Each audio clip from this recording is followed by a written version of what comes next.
नमस्कार साथियों। आज हम जीवन के सबसे पवित्र और गहन ग्रंथ भगवत गीता के सार को समझेंगे। यह केवल एक धार्मिक पुस्तक नहीं, बल्कि जीवन जीने की कला सिखाने वाला संवाद है। अर्जुन और श्री कृष्ण का संवाद, जिसने हजारों वर्षों से मानवता को दिशा दी है। भाग 1, युद्ध का मैदान और अर्जुन का भ्रम। महाभारत का युद्ध शुरू होने वाला है।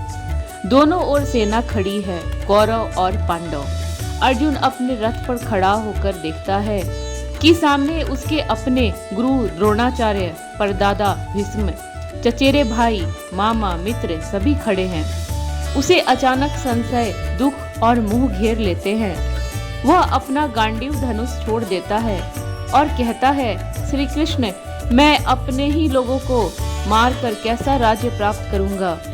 मैं युद्ध नहीं करना चाहता। यही वह पल है जब श्री कृष्ण अर्जुन को जीवन का सर्वोच्च ज्ञान देते हैं, जिसे हम भगवत गीता कहते हैं। भाग 2, आत्मा का सत्य कृष्ण सबसे पहले बताते हैं। आत्मा जन्म लेती, मरती नहीं। यह शरीर नश्वर है, परंतु आत्मा अविनाशी है। न जायते म्रियते वा कदाचित।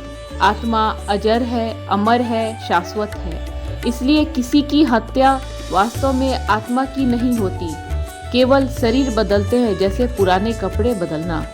भाग 3, कर्तव्य धर्म का ज्ञान कृष्ण बताते हैं। मनुष्य को अपने कर्तव्य से कभी पीछे नहीं हटना चाहिए। अर्जुन एक योद्धा है। उसका धर्म है कि वह अन्याय के खिलाफ लड़े। स्वधर्म में निधनम श्रेय। अपने धर्म में मृत्यु भी कल्याणकारी है। अर्जुन का मोह उसे कर्तव्य से डिगा रहा था। कृष्ण सिखाते हैं कि कर्तव्य सबसे बड़ा धर्म है। भाग 4, कर्म योग सबसे बड़ा संदेश। गीता का सबसे प्रसिद्ध विचार, कर्म करो, फल की चिंता मत करो। कृष्ण कहते हैं, कर्म करना आपका अधिकार है, फल आपके हाथ में नहीं है। फल की चिंता करते हुए कर्म में मत छोड़ो। यह जीवन के हर क्षेत्र में लागू होता है। पढ़ाई, नौकरी, परिवार, व्यापार, रिश्ते, हर जगह कर्म निष्काम होना चाहिए, लालसा से नहीं, लगन से। भाग 5, मन और इंद्रियों पर नियंत्रण कृष्ण बताते हैं। मन ही मनुष्य का मित्र भी है और शत्रु भी। अगर मन नियंत्रित है, जीवन सरल है, निर्णय सही है, व्यक्ति शांत है। अगर मन अनियंत्रित है, भय होगा, क्रोध होगा, भ्रम और दुख होगा। ध्यान, संयम और आत्मविचार से मन को जीता जाता है। भाग 6, भक्ति योग। कृष्ण कहते हैं, जो भी सच्चे हृदय से मेरी शरण में आता है, मैं उसकी रक्षा करता हूँ।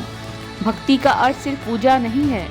ईमानदारी, प्रेम, सत्य, विश्वास, समर्पण, यही सच्ची भक्ति है। कृष्ण कहते हैं, पत्रम पुष्पम फलम तोयम। एक पत्ता, एक फूल, एक फल या पानी भी अगर प्रेम से अर्पित किया जाए तो मैं स्वीकार करता हूँ। भाग 7, ज्ञान योग।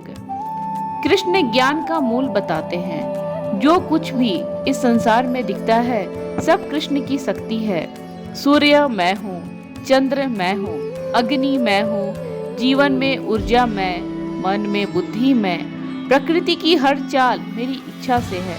यह ज्ञान मनुष्य को अहंकार से मुक्त करता है। भाग 8, मोह और दुख का कारण। कृष्ण कहते हैं, मनुष्य का दुख उसका अपना मोह है। जब हम कहते हैं, ये मेरा है, मैं ही सब कर रहा हूँ, मुझे फल चाहिए, तभी दुख पैदा होता है। जब हम मोह, लालसा और स्वार्थ से हटकर कर्म करते हैं, तब जीवन स्वतः सरल हो जाता है। भाग 9, संसार का सच। कृष्ण बताते हैं, यह संसार परिवर्तनशील है। सुख और दुख आते जाते हैं। जो आया है वह जाएगा, जो बना है वह टूटेगा। इसलिए मनुष्य को अहंकार नहीं करना चाहिए। ना सफलता पर गर्व करना, ना असफलता पर निराश होना। भाग 10, समत्व का भाव। यह गीता की सबसे सुंदर शिक्षा है। समत्वम योग उच्यते, अर्थात सुख दुख, लाभ हानि, जय पराजय में समान बने रहना ही योग है। जो व्यक्ति परिस्थिति से नहीं डगमगाता वही स्थिर बुद्धि वाला कहलाता है।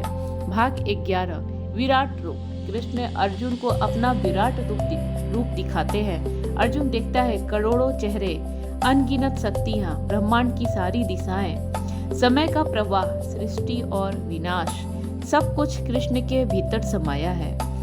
अर्जुन समझ जाता है कि कृष्ण केवल मित्र नहीं, स्वयं ईश्वर है। भाग 12 निष्कर्ष। जीवन संचालन सूत्र। कृष्ण अर्जुन को अंतिम संदेश देते हैं। मैं तुम्हारे हृदय में हूँ, तुम जहाँ जाओ मैं साथ हूँ।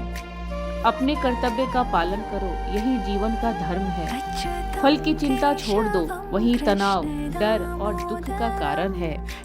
मुझे याद करो, मुझ पर विश्वास रखो, तुम कभी अकेले नहीं होगे।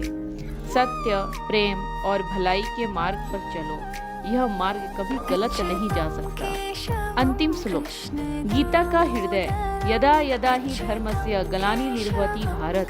जब भी संसार में अधर्म बढ़ेगा, मैं धर्म की रक्षा करने के लिए प्रकट होऊंगा। और सबसे बड़ा वचन, माँ एकम शरणम व्रज। तुम केवल मेरी शरण में आओ, मैं तुम्हें हर दुख से मुक्त कर दूंगा। समापन।